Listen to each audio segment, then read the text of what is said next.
What's up, everybody? Rob here. So I just got a real quick little, very short video for today, a little bit of current events, completely unscripted. I wasn't even planning on doing this till this morning. Any case, earlier this week, it was determined that, and I have the tweet right here from the Associated Press, government, Medicare will be insolvent in 2026, 3 years earlier than expected. Social Security to follow in 2034. So basically, we got about 15 years or so before both Social Security and Medicare are completely underwater. Now, for those of you who are completely unaware of this, the Social Security, Medicare, and if you include Medicaid as well, that comes out to about roughly 2/3 of every dollar that is spent by the federal government. And even though a massive percentage of our tax dollars do go towards upholding these different these different programs, Social Security, Medicare, Medicaid, all that stuff, it is still completely insolvent. And everybody's, the Democrats are blaming the Republicans are blaming the Democrats, independents are blaming both of them, everybody's blaming everybody else. All I can say to this is, well, no shit. You see, people have this strange notion that, when anybody out there who works for a living, you get a paycheck and then there's deductions from it, and that goes to taxes, state taxes. If you have a union job like I do, I have union dues, all that stuff, you get deductions. And that, you get taken out for Social Security. Well, people have this strange notion that, what the government does is, because the government loves you so much, what they're going to be doing is, taking this money out, and they're putting in this little personalized account for you, so that when you retire, you then just they give you back a portion of your own personal account that's all nice and neat and set up for you. So if you start working, say I started working at 15 to 65, that's 50 years of benefits that I'm paying into, and then when I turn 65, I will live off of those benefits.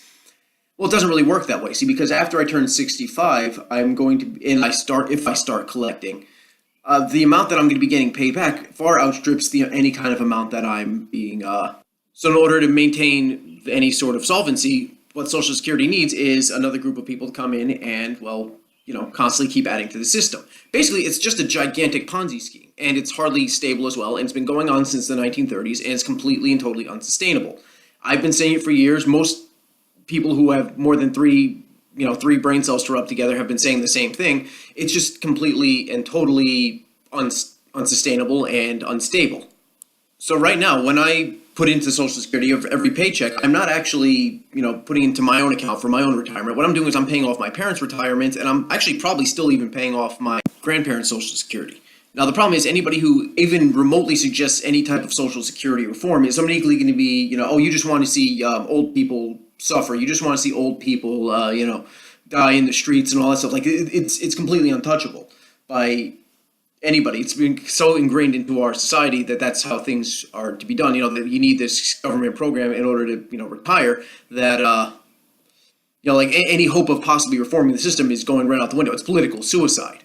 Now, as far as I can tell, the only hope people have of actually maintaining this system that politicians are coming up with is to either raise taxes, which is going to go over real well. We're going to raise your taxes to, pay for this bloated bureaucratic government system, or what we're going to do is cut back on benefits probably in the next 10, 15 years or so. More than likely, they're going to be cutting back on the benefits. Overall, I think that this discussion we're having about Social Security belies a much larger issue we're having within American society, and that is our over-reliance on the government. We need Social Security because how else are you supposed to retire? Well, it's called you save. You live beneath your means, and you put money into a system. And I'm not against all government assistance whatsoever. People need it, they need it. But how many people don't need it, and we're spending frivolously, knowing that when I'm old enough to retire, I'll just go on Social Security and just take the money from there, and I'll live off of that. You're not supposed to be able to do that. You're supposed to be able to live off yourself, and then Social Security is just there as a way to, supplement your income, just to, get you through maybe some hard patches or something like that. It's not designed there for something to be sustainably lived off of.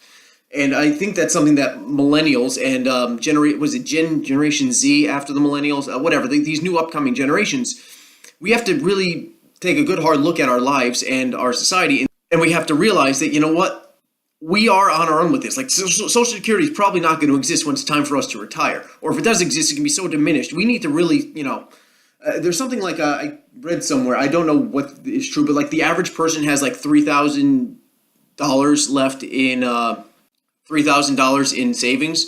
Are you insane? Like that's your retirement account, $3,000. That's hardly anything. I mean, people have got, well, look, we got to get smart as a society. We got to toughen up. We got to stop spending so frivolously, going into debt. Credit card debts are through the roof. Our financial system for the average American is an utter disaster because there's this underlying, oh, if worst case scenario happens, I can just, the government's going to bail me out. Well, what the government giveth, the government taketh away. It's not even so much a matter of what the government gives, it can take away, which, yes, it can do. But so much as the government can't give anything because, more people are taking out of the system than are putting into it. There's nothing left to give. And remember, whenever the government gives something, that's my money. That's your money. That's to the taxpayers' money. Oh, the government's going to pay for this. That means the taxpayers. That means I'm paying for it. You're paying for it. Okay, the government cannot produce anything. All the government can do is take from one place and give to someone else. So overall, like I said before, I think our big problem here is our over-reliance on the government, this idea that the government can and even should bail the average person out of their own fiscal decisions. And, really people just have to start being responsible for their own lives. Look, I'm a big fan of Jocko Willink, and like he always says, discipline equals freedom. If you're disciplined with your finances, if you're careful, if you save your money, if you invest it properly, you're going to have the freedom of not having to worry about, government insolvencies or bankruptcy or anything like that.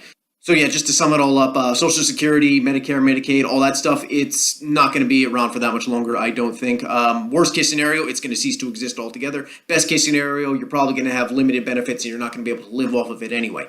Either case, it behooves you, everybody, to start saving up your money right now, start investing it right now, okay? If it means going to the movies less often, then do it. If it means, cooking meals at home rather than going out to eat, do it. We just have to get out of this mindset of the government's going to take care of us. The government's not going to take care of us. If you want to get really conspiratorial, some people will say, I'm not one of these people. If you want to get like, oh, Alex Jones, they're turning the frogs gay. That they're going to be, the government's out there, trying to control us with money and all that stuff. And we don't have to go that far. But if nothing else, they're interested in votes. Okay, the government doesn't care about you. They don't care about your well-being. Anybody who says, oh, this politician really cares, no, they don't. Not a single one of them actually cares about you. Just learn to fend for yourself and your own family and your own community and your friends. Don't rely on big daddy government to come in there and help you out, okay? We're on our own with this. Any politician that's trying to, tell you that, oh, we care about you and I'm worried about my constituents. No, they don't. They don't care at all whatsoever. They just want your votes. And, just learn to be self-reliant, okay? The government I'm not an anarchist by any stretch of the imagination. The government needs to exist. It has to, we need law and order and, orders and a military to protect us and all that stuff and, some safety regulations here and there. Yeah, okay, fine. But basically, subsidizing your lifestyle, no, that's on you. And the fact that we've been reliant on them since the 1930s with Social Security, it's a disaster waiting to happen, and the cracks are already starting to show in the system. So be a little bit of self-reliance never hurt anybody. So that's just it for a real quick video today. Hit the like and subscribe button. More videos will be coming out whenever I get around to it. And that's pretty much it. Have a good day, or don't have a good day. You're adults. You can have any kind of day you want. See ya.